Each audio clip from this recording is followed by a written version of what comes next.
listeners are just going to have to know that I'm saying the truth. Like I said, the truth, when I was saying to people for 6 years, I did not do a deal with the government. I would never do that. And here I am a month before I went to jail, July 22nd, 2015, on the Higher Side chats. And this is me speaking here. Yeah. Yeah, I've seen it. I saw your multiple videos on it. So I will retract that statement that, okay, I don't think it's possible that you did not take a deal, but everyone's still questioning why you've been so absolutely, just vile towards simple, good-natured people like Ruth Ramos or like Graham Hancock or... All of you people, all of you, you including, you will have to admit, I gave you the password to my Facebook and you got so many followers from me. You were posting freaking nearly every second day. Every second post was yours. Then all of a sudden you started posting Christopher Lord's videos and calling me a shill, and then you started that lie, or at least you jumped on that lie. So, yes, you did attack my person. You did attack my public reputation. You did hurt my public reputation. You can't deny that. So, well, I have never personally called you names. I've never character assassinated you or defamed you or anything that you have done to me. I've simply addressed the points that the earth is not flat. Whatever Chris did in his first videos, Chris is extremely, I know Chris personally. I know you've spoken to him personally as well. He's one of the sweetest, nicest guys anybody will ever meet in their entire lives. He's genuine, he's authentic, but if people are uppity with him, he will do that right back. But he's always genuine at first. He never draws first blood unless somebody comes out and attacks him. So at first he was probably simply just addressing the reasons why the earth is not flat. And then all the ad hominems start getting thrown around from the flat earth side because it's a religious ideology and a personal ideology for them. And then they start attacking, and not only that, a lot of them are just not nice, not kind human beings. They get very nasty and very vicious. And it starts off that a lot of it is legitimate government disinfo troll sock puppet accounts for that, for things like QAnon, for things like all of these psyops that come along the way. And there's tons of sock puppet accounts that divide and conquer us. So they're the ones putting out ad hominem attacks and all that stuff. But Chris always sticks with the information first. Everything you just said is wrong. He attacked me out of nowhere. And no, he would do that. I did not attack him. I didn't even know he existed virtually. That's not true, Santos. You invited Chris onto your podcast a long time ago. You knew who he was. You know who he is.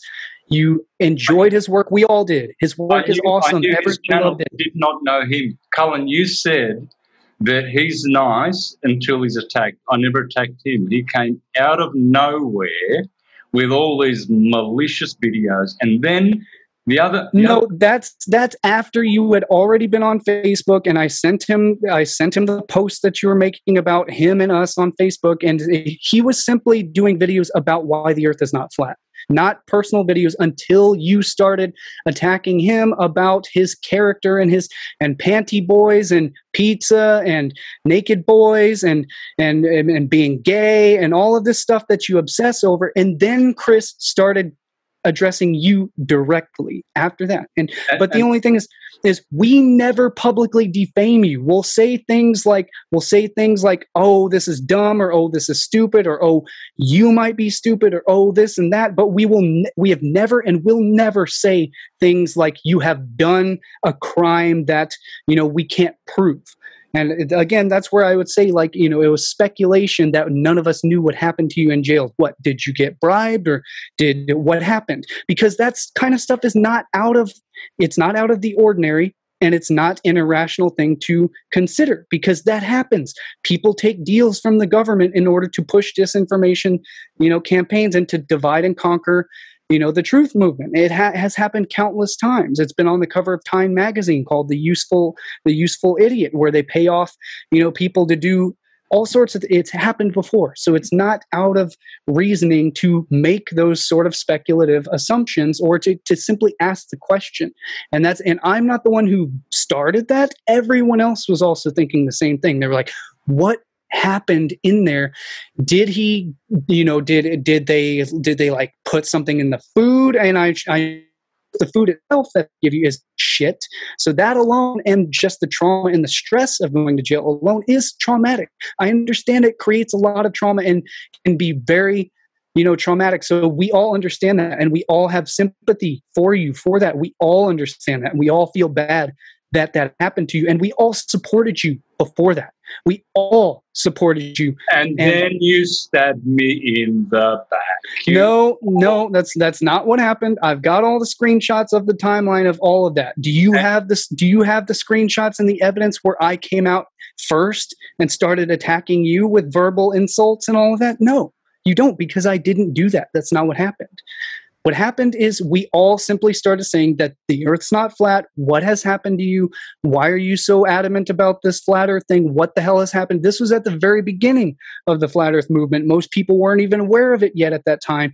We didn't know that the YouTube was freaking blowing up with flat Earth, videos and all that stuff at the time. Most of all of us were way off into other stuff like the sovereignty and all of that stuff, which sort of went by the wayside, and now it had been replaced entirely by a adamant religio-zealous fundamentalis of flat Earth. It was this like born again like flat Earth thing, and we were all like, where the hell did this come from? Why is this happening? What changed between before you went in? And so, yes, I see now that you had talked about it on, Greg Carlwood thing, but that wasn't the only thing you were talking about. And somehow when you got out, that was the only thing that was being talked about. So we all had, and most of all of us are still going, what the hell changed in jail? And so we're wondering why and most importantly, we're wondering why is it so heinous and so vicious and so vile? Like it's the worst language I've ever heard come out of anybody's mouth. And yes, I know that you've been like that for a long time. It was probably even worse when you were a 30-year Jehovah's Witness, so it's probably even worse. And I know Australia is, you have very vulgar speech. Like it's the most, vulgar, speech that's out there. But it wasn't all the time. Like it was just randomly, occasionally here and there that it would come out. It wasn't like nonstop, consistently against everybody. Good people, Graham Hancock, Ruth Ramos, like the sweetest, just kind, gentle people, just going about their lives. And you would attack them for not being a flat earth. It's like, what did Graham Hancock ever do to you? He never attacked you. He doesn't even know who you are. And you came out and attacked him also. And Max Egan and everyone else. And on and on and on. Danny Wilton's never said anything about you. He's never said anything against you, and you attack him also. So it's not the fact that people came out and attacked you first. That's not what it is. It's you get pissed off about people saying that the Earth's not flat, and you're so ideologically attached to it that you take it as the personal attack when it's not. It's simply addressing the information, not an attack on someone's character. It's the information, it's not you. But flat earthers are so enveloped in their ideology that they take it that if the Earth was proven to not be flat, they would take it as a personal attack. They're like, I am flat Earth. Flat Earth is me. It's a sense of ideology. It's a religious dogma. It's a religion, and it is propped up mostly by religious dogma. The Vedas, the biblical Old Hebrew, Old Testament, this is all religious ideology. It's not of the objective science that we observe in nature. I want the facts. I don't want the religious texts. I don't care what anyone says. Hello everyone, my name is Cullen Smith. I'm a published author. Today I would like to introduce you all to my brand new published book, The Hive Mind Invasion of Civilization, a compendium of esoteric science, symbolism, and universal secrets. If you'd like to purchase this book, you can head over to my brand new website that I've set up at liftingtheveil.tv. and I will see all of you there. It's pretty objective when you look at this photo here. How is it possible to see Mauritius from Reunion, 140 miles away? This is a picture of an island that's 120 miles long. There should be curvature there. That's a straight line, that horizon. How is it possible to see Mauritius from Reunion? Can we have your answer, please? I don't know. I don't even know what the hell Mauritius is or Reunion. I am totally I have no. Two islands. I can't answer this question because I'm not familiar with it. It's not my.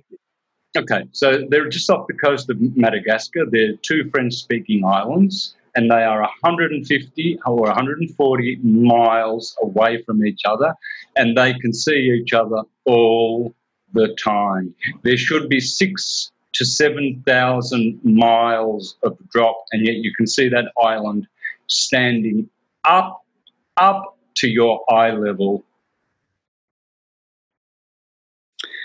Okay, well, in my friend Noah's full 4.5-hour Flat Earth debunking every single one of these points, we explain fully the actual math for spherical trigonometry that can explain everything that we observe in nature and can clearly show the curvature as well.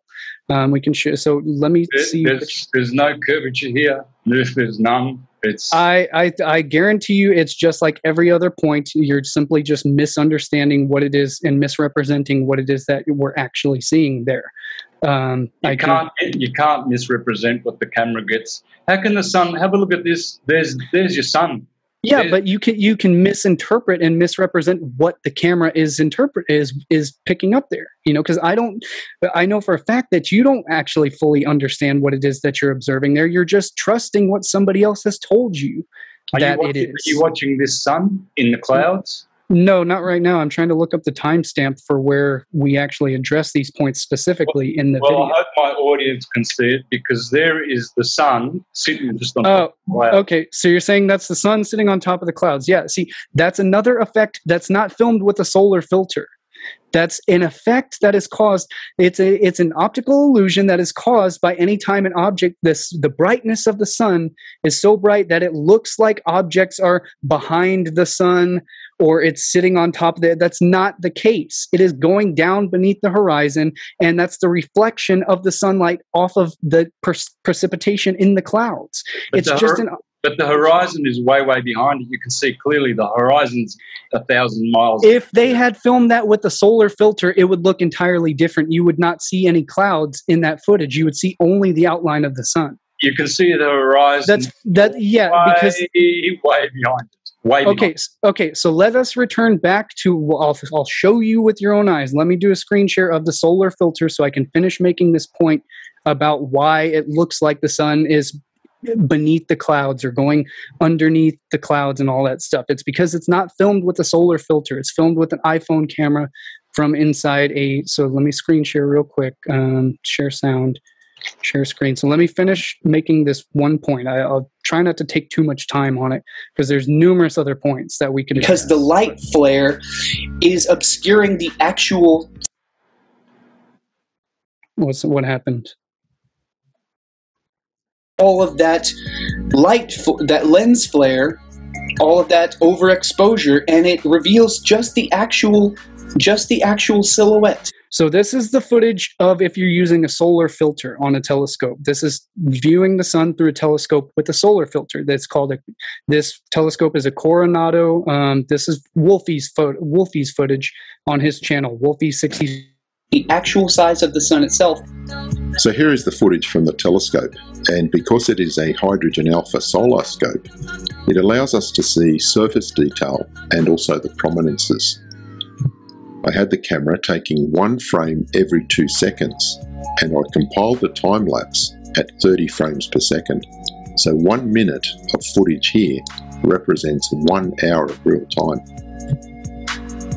As I fast forward through the video, you can see very clearly the rotation of the sun.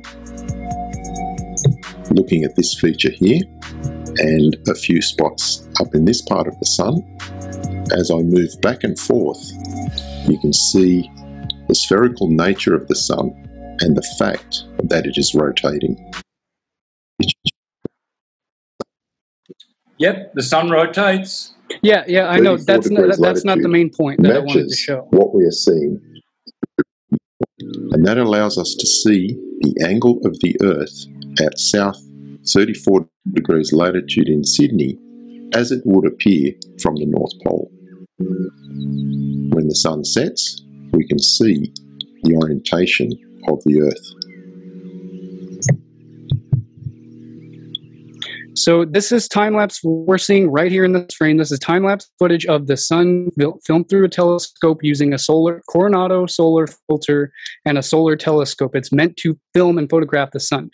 And this right here, this is the moment where the sun goes beneath the horizon. It's using an equatorial mount. So this would be north. This is the north. This is the top of the sun up here. This is the horizon, this angle right here, because the telescope is angled at the same axis as the Earth's rotation. So this is the sun actually setting beneath the horizon right there. So we can see clearly using a solar filter that the sun does not vanish off in the distance and it gets smaller and smaller, nor does it stay above the horizon 24 hours a day. It clearly, observably, objectively, you can look up any sunset time-lapse GIF on the internet. Don't cherry pick, look up the ones that disagree with that will clearly show that the sun stays the same size all day long as it sets beneath the horizon. And then you can prove that it went beyond the horizon because you can take a drone, you can raise it up, which he also did this in the same video. He filmed it from a drone and watch the sun as it sets beneath the horizon. And then you can raise the altitude of the drone to way up high and voila, it reveals the sun again. And then you can watch it as it sets beneath the horizon even further, because the higher you are up, the more you can see over the horizon. So you can watch the sunset multiple times. And that's how we know that it's not staying above, circling the flat Earth, that it's not disappearing off in the horizon, that it's not above the horizon 24 hours a day. It sets beneath the horizon of the Earth. Now you could say that, oh, well, the Earth is flat and the sun somehow goes beneath the flat Earth and then somehow comes back up above the flat Earth. But you could say that you could maybe try to argue that, but then we could debunk that a million different ways till Sunday. But what it does not do is it does not circle above the flat Earth. So we can. Hang on a minute. We just saw it circling. If the sun wasn't circling in that little video that we just saw of the time lapse 5 times, if you get a globe in a dark room and you get a light source over there, and you tilt the globe at 23.5 degrees, first of all, here's a question for you. That guy was filming at the Arctic Circle. How many degrees latitude do you think he was at? I have no idea. We have no idea. We would have to ask the guy who filmed the footage. Well, let's not make assumptions and draw false conclusions based on things we don't know. Let's use things we do know. Well, for a start, if the Earth is tilted at 23.5 degrees, you can do this experiment in your own room. You have a light source over there, and you turn that globe around. It will be, because it's only at a tilt of 23.5 degrees, when the Earth is tilted that way against the source of light, it will be pitch black. But you didn't see any of that. You saw continuous light, continuous light. If the Earth is tilted at 23.5 degrees, there would be black, darkness, day, darkness. You can do this in your own room. You'd have to tilt the Earth so much, much, much more for there to be a 24-hour sun, unless that guy was right at the North Pole, unless he was within 23.5 degrees of the North Pole, which is highly unlikely because no one goes that far. No one, not even air flights. They don't go anywhere near the North Pole because it's a magnetic mountain. It's a vortex. It's in another reality. It's where the aurora borealis happens, and they don't go anywhere near that. That's why you never see anyone. That's not true. When I was a little boy, there were hundreds of explorers that went to the North Pole and stuck their flag in there. Why don't we just get a drone now? why don't we tomorrow get some rich guy who's got $100,000, got a big drone, get him to fly his drone over the North Pole where all those flags are, and let's see that the North Pole rotate. Let's see the globies do that, because they always want us to show the edge. Why don't you show us the edge? Why don't you show us the edge? Why don't we go to the South Pole and the North Pole and watch the globe turn? Because there's none of that. It's never happened in history. Well, watch this. Is the screen still sharing? Watch this real quick. It's not a very short clip. Between Friday afternoon and Sunday evening. This will be a weekend to remember.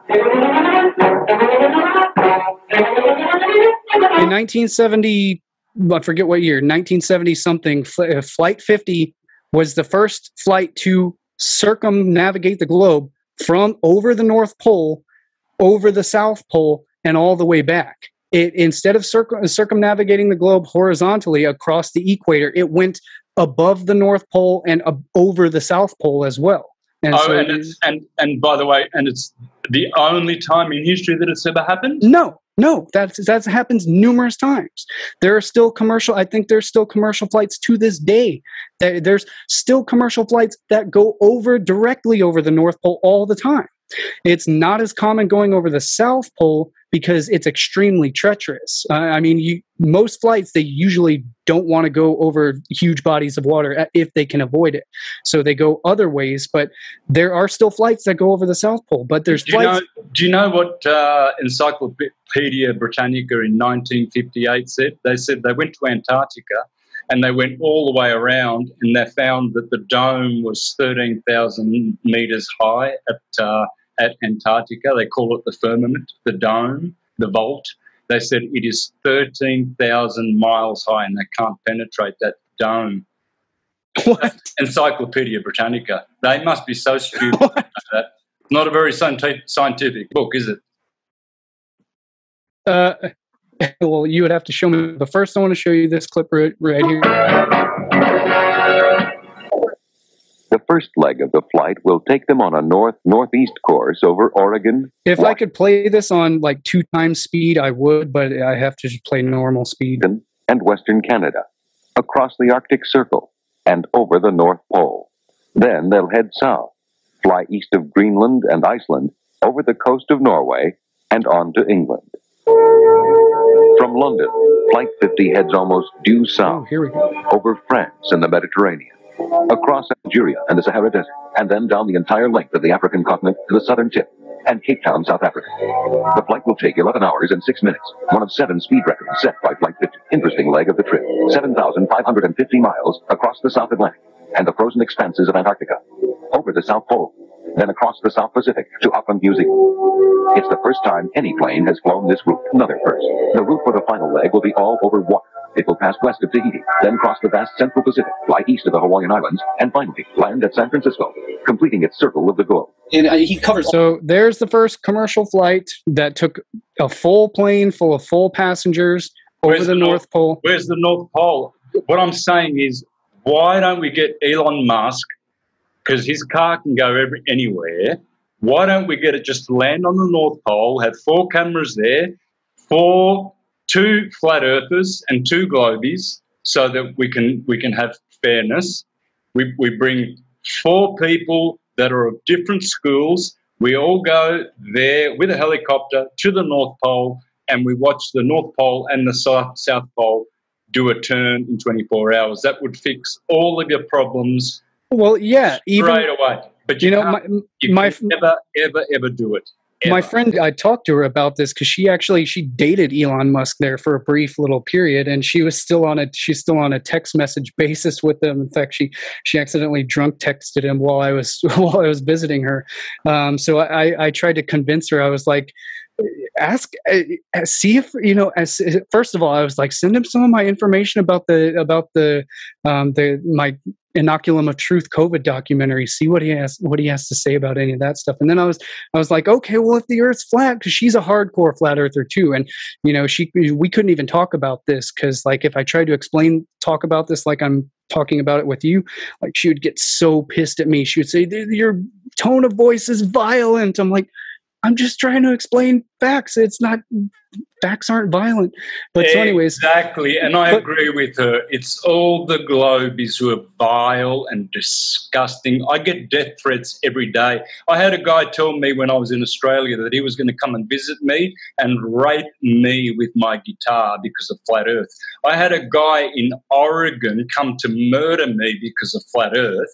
He was jealous that's of great. me. And he got himself murdered with his own baseball bat and knife within 15 minutes. Okay, well, let's try and keep the conversation, on just information, because I don't want it to get banned. The globies are the killers. They are the murderers. I don't want it to get banned from YouTube or Facebook, so don't use speech that we don't need to be talking about. So we don't need to be talking about any of that stuff. And honestly, so I don't know. Since you're smoking, I guess we can't put this on YouTube anyways now. But why? I'm only smoking because you're not allowed to smoke or drink on YouTube. It's a bad example for children, and you're not allowed to do that on. It's basic YouTube rules. Everybody knows this. It'll get the video banned or demonetized, or probably even maybe even stricken down for community guidelines violations. This is just basic stuff we can't do, unfortunately. But yeah. So anyways, back to the information. Yeah, so I mean, there's commercial flight. I mean, so we wouldn't need to do that. We could just simply have what they're already doing, which is there's Elon Musk and what's his face, the Virgin Mobile guy. They're already doing commercial space flights where people can pay money for a ticket to fly a rocket into space, view the Earth from space. So now so if flat earthers want to, they can pool all their money together. They can buy themselves a ticket on a rocket to view the Earth from space. So we're now in the era where we no longer have to be like, oh, we can't ever see the Earth from space. There's no photos of the Earth from space. That's bullshit. It's always been bullshit. It's a myth. It's totally easily debunked. Anybody now, if you've got enough money, can fly into space and view the Earth for yourself. But then we could get into all the excuses like, oh, well, the windows on the rocket, they're just curved windows, and it's all a conspiracy. They're trying to curve the windows to make it look like the horizon, like the Earth is curved when it's actually flat. So sure, we can make all those excuses all we want, but we have infinite other ways to prove that the Earth is not flat, such again, the objective footage of the sun. So let's be scientific about it. Let's not cherry pick one single example of the footage from the North Pole. Let's look at all the footage that's out there of the sun setting beneath the horizon, where you can't make these, misconceptions and misrepresentations. If it's true, it will always be proven. It can easily be proven from every angle. The truth fears no investigation. If something is true in nature, it can always be repeatable from anywhere on the globe, and it will explain itself from all the different aspects. So let's not cherry pick one example from the North Pole. Let's look at any example of the sunset footage of sun setting beneath the horizon. So objectively false. That's objectively not the case. Because if you take it, so this is the thing, the sun does not circle around above our heads and then go off out into the distance. It doesn't do that because you can take an equatorial mount on a telescope. What that is, he explains it fully in his videos much better than I can explain it here without all the tools to actually show you with your own eyes. But an equatorial mount uses a singular axis to track any celestial object. You can use it, you can set it to track the moon. So this is a real model of what the sun actually does in nature from our observation point on the Earth. And sure, it shows a flat plane here, but that's just a representation of our position on the Earth. And this is what what we actually observe in reality. The sun goes at an angle and an arc above our heads, directly above our heads at high noon, where there's no shadow. And then it goes down and it goes beneath the horizon, and it goes beneath the horizon, it comes back up. That's what we objectively observe in nature. It doesn't circle around us all day long, never setting below the horizon. Because again, we could use a telescope from one side of the flat Earth and view the sun above the horizon from on the other side of the flat Earth. And we can't use the excuse that, oh, well, the telescope is obscured by the hydrogen atoms in the atmosphere. It doesn't do that. A telescope is powerful enough to view all the way to the other side of the flat Earth if the Earth was flat. It's a lame excuse. But so anyways, let's continue to watch the sun set. To track any certain star, you can use it to track There's the a sun. single footage of the sun setting beneath the horizon that's clearly not getting smaller. It's observably not vanishing off above. You can bring that sun straight back up with a zoom. Yes, no. You cannot zoom back in and have that sun get larger again. That would not happen. You absolutely can. You absolutely I have a friend cannot. in Australia who's done it. I have a friend in Australia who's Did done he use a solar? Did he use a solar filter? Yes, he did. He used everything. He's a professional. He's a Sure he is. I'm sure he's a professional. Yeah, he's a professional. Yeah, I'm sure he is. You say I'm a liar now. I'm saying that all flat earthers claim to be professionals at things that they are not. Has been a professional photographer, interviewer. He's been a So we can ask him. We can ask him if that footage. We can ask him if that footage was filmed with a solar filter, and we can know if it was filmed with a solar filter. It's easy to see if it used a solar filter, and I guarantee you, if the sun got larger again, what we can do with this footage here that's showing on screen is we could use it. If we elevated our altitude, the sun would begin to appear above the horizon again. But if we went lower in altitude, it would go further beneath the horizon. So we could watch it set numerous times if we raised our elevation, such as climbing up on top of a mountain and watching the sun, or just if we were using a drone filming this and raise the altitude of the drone way up thousands of feet higher, we would see the sun start to come back up from beneath the horizon. And then it would continue to set beneath the horizon once again, because that's what it does. You could not zoom in on the sun here and it get larger and come back above the horizon. It would not do that. I've seen it done many times. Absolutely, can be. That sun is not setting. That sun is curving. It is curving around. It appears to be going straight because that's an optical illusion. You must remember the sun is transcendental. It's not material. You can't triangulate the sun. You're saying this is the sun curving right there, going beneath the horizon. Absolutely, it's curving over the flat Earth, and that's curving over the flat Earth. Then how is it not vanishing off and getting smaller? How is it not getting smaller? Atmospheric refraction, atmospheric lensing, atmospheric aberration. Okay. Well, my friend Noah, we fully explain all of the atmospheric lensing as well further on, way later in this film. It's 4.5 hours long, addressing each and every point, fully explaining it. We're not making fun of anybody. I mean, maybe we're poking a little jokes here and there, but only where it's appropriate. But we're mostly addressing just the information. So we address atmospheric lensing and atmospheric refraction as well. So, I mean, if we wanted to, we could go deep into that point, but I don't want to bounce around all over multiple different points. We can continue. So, okay, if that's the argument, is that it's not staying the same size. It's just atmospheric lensing and atmospheric refraction. Well, okay. Well, I would sometimes here I watch the sun go down, and sometimes it's like this, and sometimes it's like that. Exactly. It depends on how much clouds, how much the sun is obscured by cloud footage, or how much the light. It depends on the refraction index, and it depends on the atmosphere and how dirty and polluted it is. Simple. Yeah, that's true. That is a factor that does come into account occasionally, sometimes, not all the time. But here's another time-lapse footage. So here's another main point. So if you use a time-lapse footage of the sun, so here's footage of what on the flat Earth we could consider is the celestial sphere and the sun both fixed together. So this is a time-lapse GIF. You can look up this GIF on Google. You can just type in time-lapse sunset GIF, and you'll find this image of the sun setting beneath the horizon. And you can see also the celestial sphere, how they're both fixed. The sun is fixed to the celestial sphere. Exactly. Yes. What does that tell you? That they are all turning together. The same with comets. They're all set in the firmament, because we have a firmament above our heads. So let me finish the point, explaining this on the video here real quick. And the same fixed angle as they set beneath the horizon, which shows and proves to us that it is because of the Earth's tilt and the Earth spinning on its axis, which is why it appears that the sun and the celestial sphere are both moving at the same fixed rate of speed and angle as they cross beneath the horizon.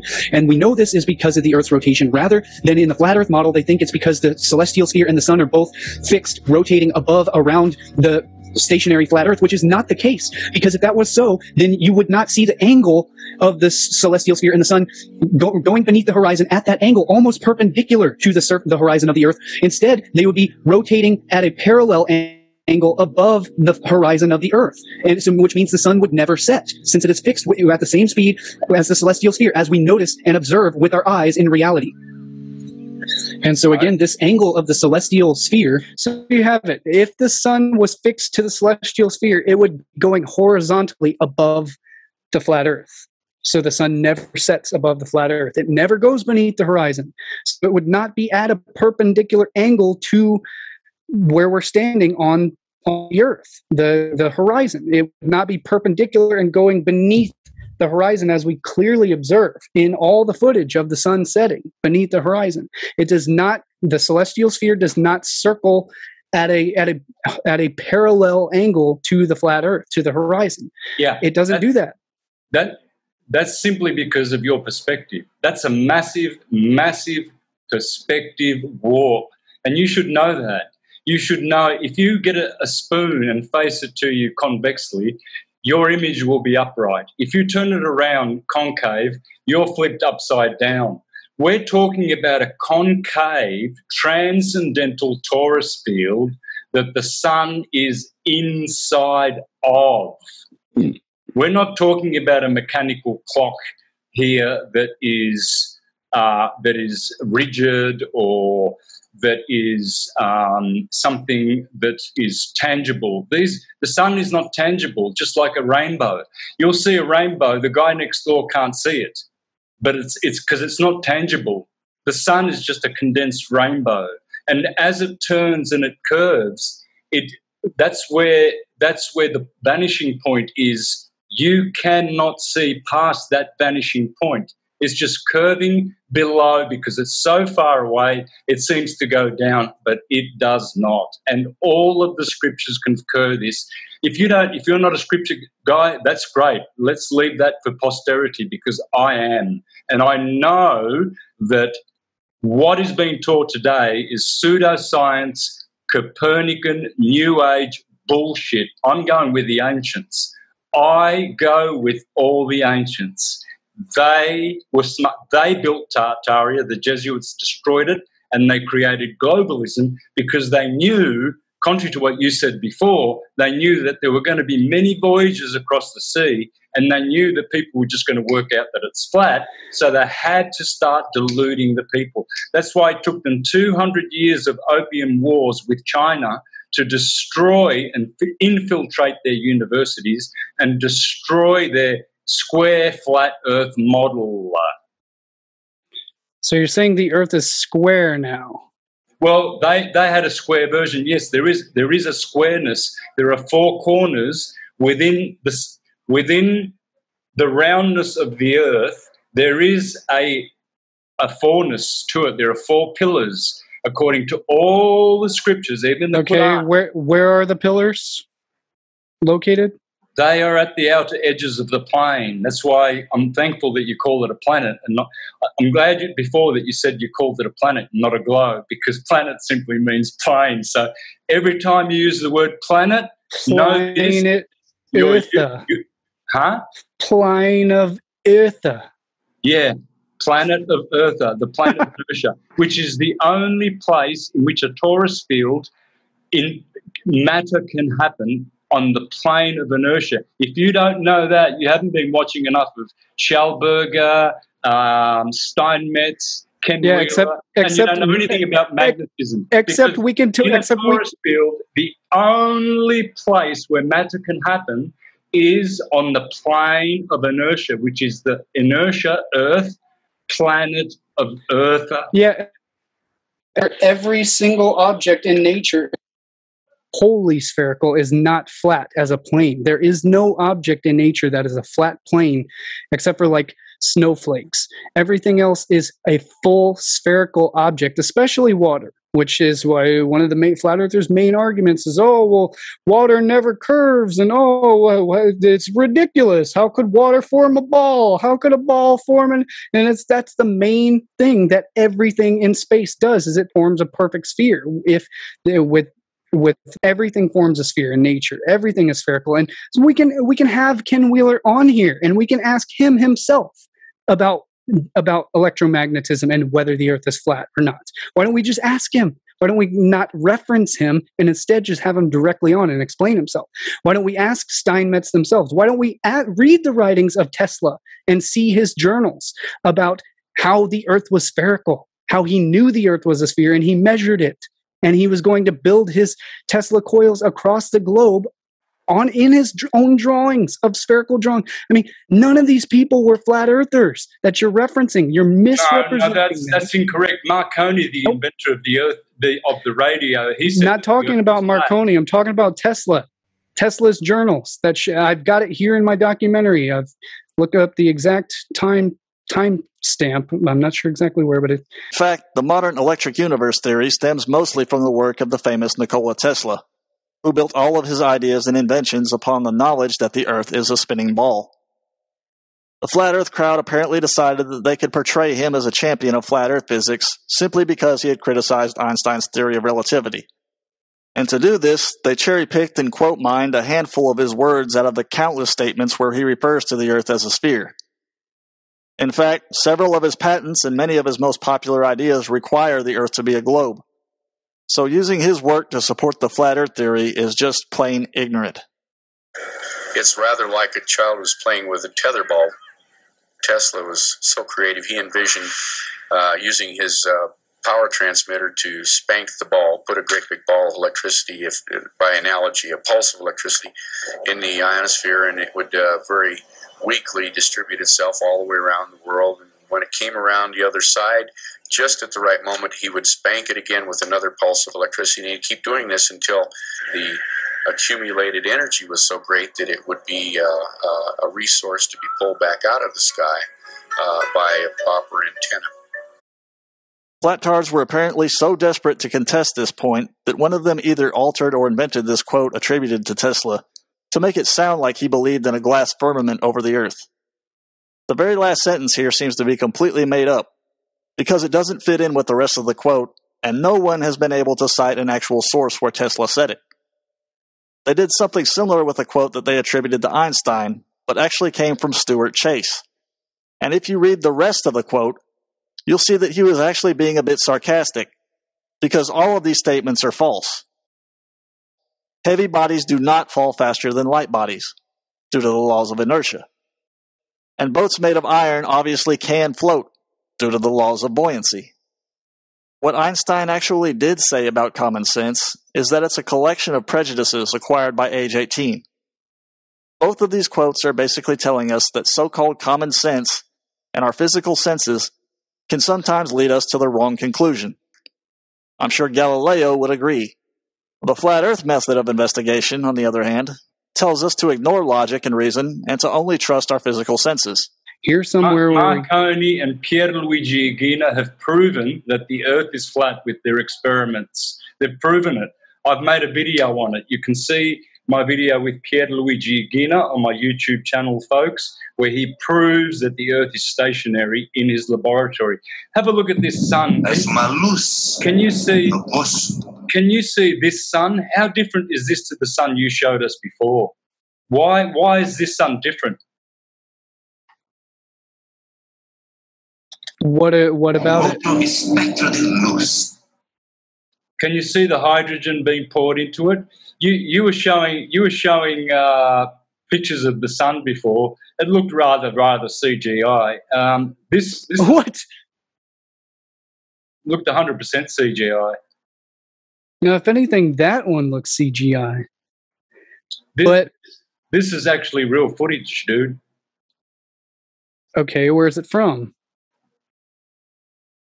Well, see, there went a bird flying in front of it. So that proved nothing. That's again, that looks like it's filmed with a solar filter, as opposed to well, actually, no, that's not a solar filter. But yeah, what you're seeing is the atmosphere around the edge of the sun. So I mean, so what? What about it? You're seeing the hydrogen pouring into the sun because it's a hydrogen portal. Yeah, the sun is hydrogen. Yeah, so your filter sun there. I mean, it doesn't match up to this. One of them, either one's wrong. Either this one or yours is wrong. Yeah, mine's not wrong because anyone can do it. And Wolfie showed the footage I showed you is from Wolfie's footage of the sun filming with the Coronado telescope with a solar filter on it. I mean, again, I can go back and show you. I can show you the exact. Anyone can do it for themselves. And I encourage all flat earthers, buy a Coronado Hydrogen Alpha telescope and buy a solar filter and do it yourself live on screen. Show it. You know, take Wolfie up on his channel. He even offers to buy you guys the tools to do these experiments yourself. He's very well off. He's a commercial pilot. He buys all of these toys, all these technological tools. He buys tons of drones. He buys tons of telescopes. He buys all this software, and he offers to buy you guys expensive cameras, expensive telescopes, and he will let you do the experiments for yourself. You can do this for yourself. I mean, anyone can do it. This is the photo of the Earth, Cullen. That's thousands and thousands. That looks pretty CGI to me. That's a photo, brother. That's not a CGI. We don't do CGIs here. I'll show you the globe CGI. Yeah, but here's the thing, Santos. Globe CGI. Those photos there. CGI to you? Those photos, those are actually photoshopped. They're photoshopped to make the horizon flat. Yes, they are, and I've proven that. I can show you. This is a picture from my friend. My friend took this picture from Australia, from Queensland. Sorry, brother. With what? A balloon? A weather balloon? What about these Bolivian salt flats? 400 square miles of flat. 4,000 square miles. 4,000 square. That photo is depicting 4,000 square miles. They know that the Bolivian. That is a very limited. Currently I'm on a guide strike on YouTube because someone flagged another one of my videos that had already been removed. I just got my channel back up. It had been deleted for the past 4 months.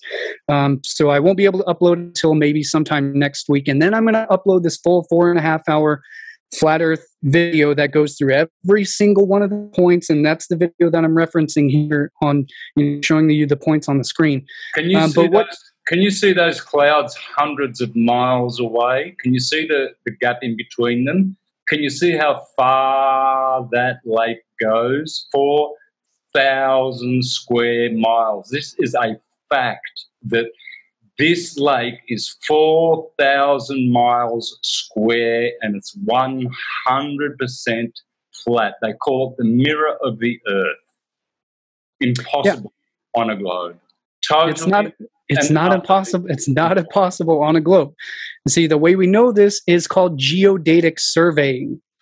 There are no flat Earth geodatic surveyors in the community. There are some flat Earth surveyors. That's true. My friend Jesse Kolazowski, he is a geodatic surveyor. He has a channel and he addresses all these things on his channel. He shows all the manuals that account for geodatic surveying, how they measure the curvature of the Earth in their surveys. But there's two different types of surveyors. Not all surveyors. So there are flat plane surveyors and those are the ones that the flat earthers are, because they aren't geodatic surveyors. They're not the ones that take into account the curvature of the Earth in their surveying of the land. So we could survey those salt flats and show with objective measurements using a tool called a theodolite. A theodolite uses a plumb line, which is basically, it's the Earth's center of gravity. You basically let a string hang down like a pendulum, and that is the direct center of gravity. And then you align your theodolite directly to the line of Is it the line? I don't think it's the line of sight. I think that's a misnomer. I'm not sure. It is over my head. It's way too complicated for me. I don't pretend to know about that stuff, but I refer directly to them. I refer directly to him. But they take into account and they show the measurements of the curvature of the Earth. So we can see this with our own eyes. I mean, I could show you the footage with our own eyes, the curvature of. I mean, but I was just about to get into. Let me just show real quick this quick clip from Rep. How is it possible, if you can see this, how is it possible to see 7 states of the US from one position? I don't get that. You can see 7 flat states. You can see Tennessee. You can see Kentucky. RC Dakota? No, what's that? RC. That's South North Carolina, Georgia, Alabama. What? North Carolina? Okay. South Carolina, Georgia, Alabama. How is that possible? I mean, how is that possible on the globe? It's just not possible. There's your proof. Look how flat that horizon is. It should be curving.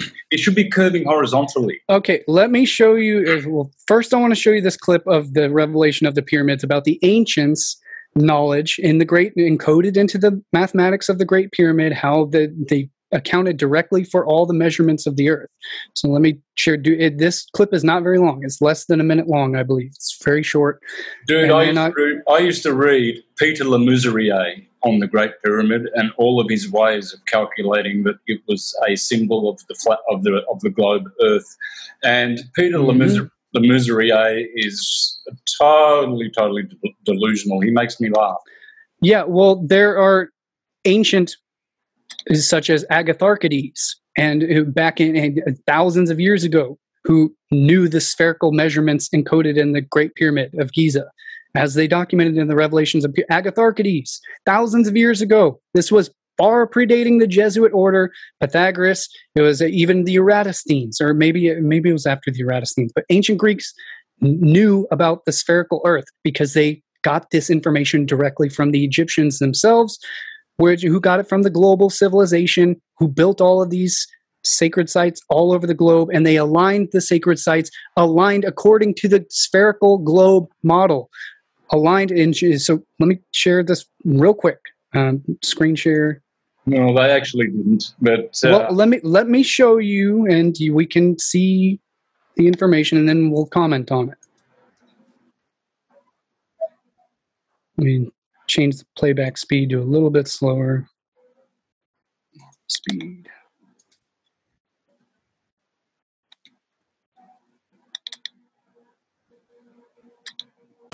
And track those lines, directly align them to Gunung Padang in Malaysia, Sukhothai, Thailand, Cambodia, Angkor Wat, all these other various different sacred sites and temples all over the globe were strategically aligned to certain latitudes. So they had very advanced mathematical knowledge of how to circumnavigate the globe and to travel across continental.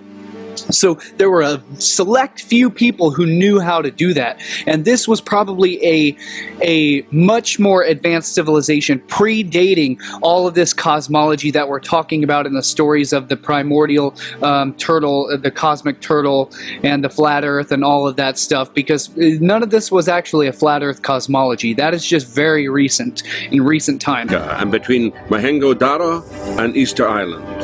The distance between Easter Island and Giza is 10,000 times the golden number. The distance between Angkor and Giza multiplied by the golden number equals the distance between Giza.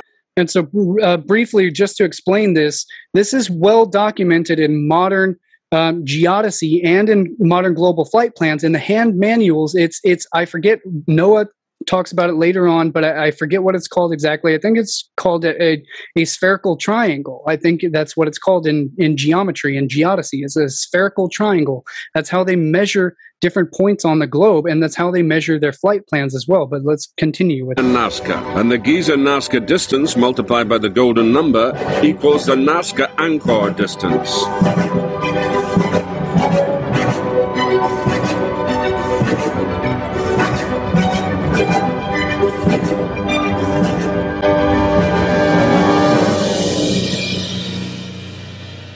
As surprising as this seems, it ties in with some earlier discoveries about the pyramids. In the 20th century, an astronomer and priest, Moreau, showed the meridian. So in the 20th century, so in the early 1900s, Moreau, astronomer priest, he's the one that, I don't know if he's the first one, but I doubt he's probably the first one. He probably got this from somewhere older, about the measurements of how the Great Pyramid is smack center of the landmass on the globe. It's the center of all the Earth's landmass. Using these measurements, passing through the Great Pyramid, divided the land of the Earth into two equal surfaces, making Giza the central point on the planet. 20 centuries before him, Agatharchides argued that the Great Pyramid was the geographic reflection of the Earth. And the length of the two sides of the Great Pyramid was... So there's your four corners of the Earth square. Of the square, four corners of the Earth. Sphere is cubing the sphere, squaring the circle, the mathematical geometry of the globe of the Earth. So yeah, you could use that to argue, oh, well, there's the 4 points of the corners of the flat Earth. But it's actually derived from spherical geometry. So the average distance a point on the equator moves through space in 1 second. This is a given in physics, indicating the speed of the rotation of our planet on its axis. Every aspect of the Great Pyramid... So I did, again, the math and the numbers and all that stuff, that does go way above my head. But for real experts out there, real high quality experts, like they can understand this more deeply than I can. So that they just explained that the measurements of the Great Pyramid account and directly correspond to the speed at which the Earth rotates. So it's, again, I mean, we could. They're actually measuring the speed through space. It's the speed of the ether. Yeah. Okay, so the ether is moving. The Earth is still. It's stationary. Through space in 1 second. This is a given in physics, indicating the speed of the rotation of our planet on its axis. Every aspect of the Great Pyramid is stuffed with significant numbers that connect to the world. Okay, so I guess that's it. I go through the mythology of the Great Turtle, where they likened this is where the origins of the myth of the turtle that held up the flat Earth, where it comes from. It's because the turtle swimming through the ocean literally looks like the landmass floating in the middle of the Earth, in the middle of the cosmic sea. And I mean, but all of that is irrelevant. That has nothing to do with the actual objective measurements that we can observe with our own eyes about a fully functional model of the Earth. All that accounts for every single phenomenon that we know in nature, including which the flat Earth model, it doesn't have a single functional model. Like you see, you have yet the main thing y'all have to do is you have to show a fully functional model. That I've done it. I've done it. Please, folks, look at this video here. You have not. I have done it. Absolutely. It does not fully. It does not explain. It does not explain circumpolar star motions. It does not explain the axial. It does not explain axial precession. It does. Plain Earth is scientific. Globe Earth is not. Please watch this on my Mr. Astrotheology. This is how the Earth is. It's in between two torus fields. It's a flat Earth, and this video actually proves it.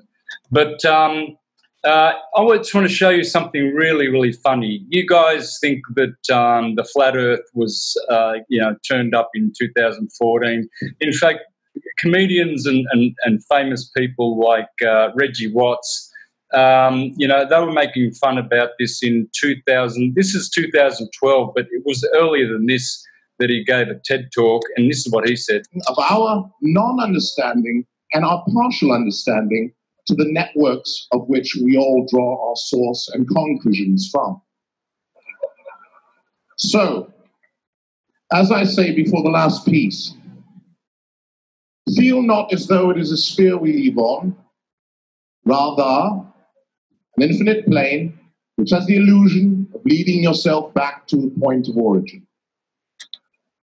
So here's that proves it. That proves it. That's pure science right there. That is science. Yeah. So you guys think that we just turned up in 2014 with Eric Dubay? You did. The flat Earth has never ever disappeared from the minds of men. In fact, it started with the Jesuits back in the 1500s with the flat Earth, the myth of the flat Earth. It was well known that everyone before that knew the Earth was a sphere.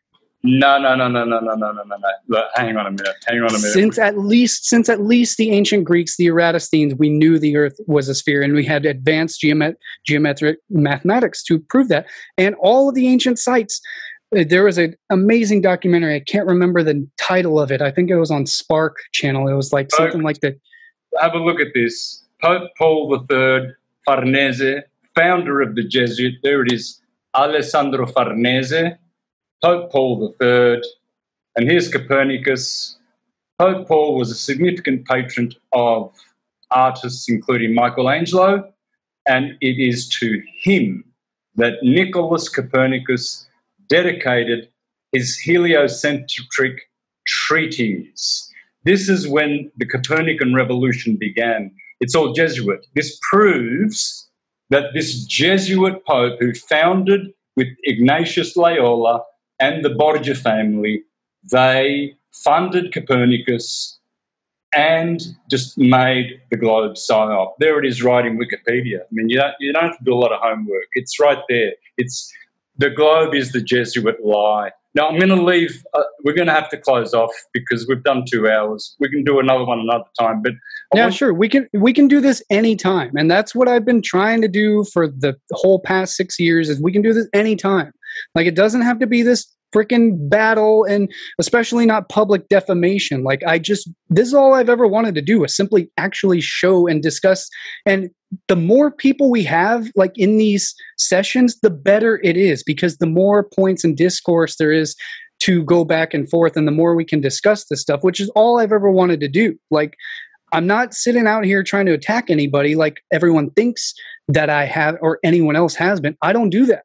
I want the evidence. I want to talk about this stuff. I want to show the actual evidence. We can do this as many times as necessary. We should do it often, until this whole thing is squashed.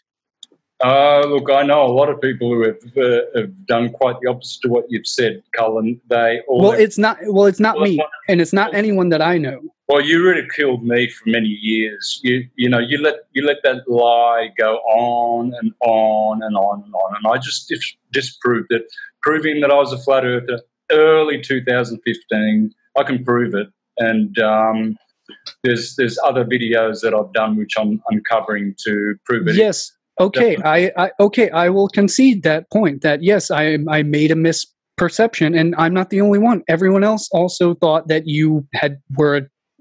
Because all your old presentations include stuff that has nothing to do with flat Earth. All your old presentations do not fit in with the flat Earth model. Nothing about any of the old astrotheology presentations you did fit with the flat Earth model. Everyone else agrees with that. And so we all wondered what the hell happened to your personality, why you started attacking us after all of that.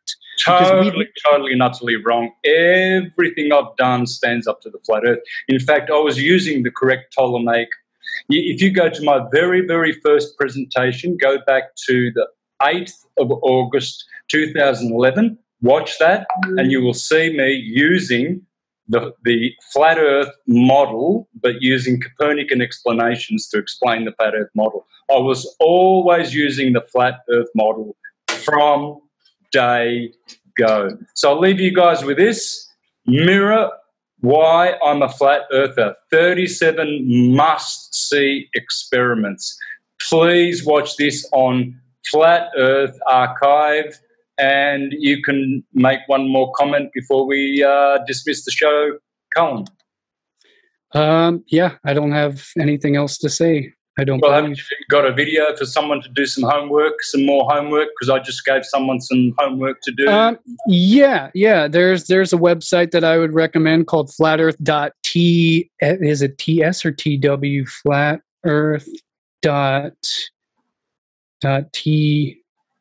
TS or TW. All right, guys. So all you guys listening, make notes of this and please do this research. I've seen most of these videos that Cullen's talking about.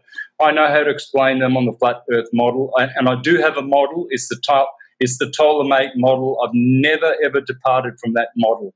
Never ever have I departed from the astrological model, which says the Earth is at the bottom, then Moon, Mercury, Venus, Sun, Saturn, Mars, the firmament, the crystalline sea, and the primum mobile. And that's what you see, the blue sky above you. That's the dome over the Earth, folks. Otherwise, it wouldn't be blue. It would be black. It would be pitch black if it was space, but it's not. It's the actual firmament. Yeah, except it's pitch black at night. Yeah, because there's no light. But when the sun hits all of the noble gases during the day, it shows its true color, which is the copper cobalt, or iron oxide, or copper oxide. Cobalt or copper oxide. That's what it's made of. We've got proof of that. Yeah, that's false. That's false. We can take an atmospherical sample of the measurements. It's not copper cobalt in the atmosphere. It's mostly hydrogen and oxygen and I'm talking about the firmament. And ozone. The firmament is metallic. We've seen rockets crashing into the firmament. You can see, I've seen 2 rockets crashing into the firmament at about 160,000 feet. Okay, well, I'm sure there's footage of rockets going beyond 160,000 feet as well. So all right, well, let's see. You get those ones for next week or next time, and I'll get the ones where they crash into the firmament. Okay, all right. And again, I would tell everybody to go to subscribe to Wolfie 6020 on YouTube. He's the Royal Australian Air Force ex-military rescue pilot, and still a current licensed commercial pilot, still doing regular videos every weekly, showing all of this stuff live from his cockpit. You can ask him any questions. You can challenge him all you want. And he's one of the nicest, I don't want to say nice because I hate using that word. He's one of the most polite, kindest, and respectable, competent professionals that, I mean, he's a true upstanding guy. You know, like he's as kind and polite as they come. So he will treat you with respect. He will address all of your questions and concerns on camera. So I encourage everybody, just all flat earthers, to subscribe to him, leave him all your questions and comments, you know, do whatever you want. He will fully respond to everything any concerns that you have. So I will just leave it with that. All right. So yeah, good discussion. Let's do it again. Alrighty. See you next time. All right. Bye. Okay. Bye-bye.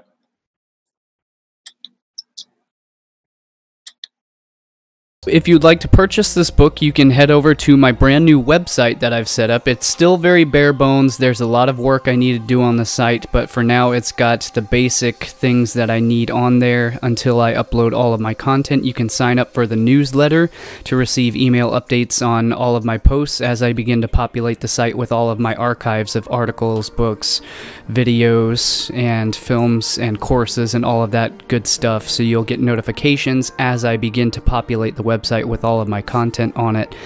So that's a good reason to sign up right now, even though there's no content on it yet. But you can pick up my books there. I've got my Hive Mind book. I've also got a couple other titles that I've released which are just study aids. They are journals such as Divine Manifestations, a dream journal to log your dream and awakening experiences and to highlight any insights or intuitions that may come to you along your process of growth and exploration of all of this content. I've got a food journal to log your nutritional progress and to log your health and fitness progress as well.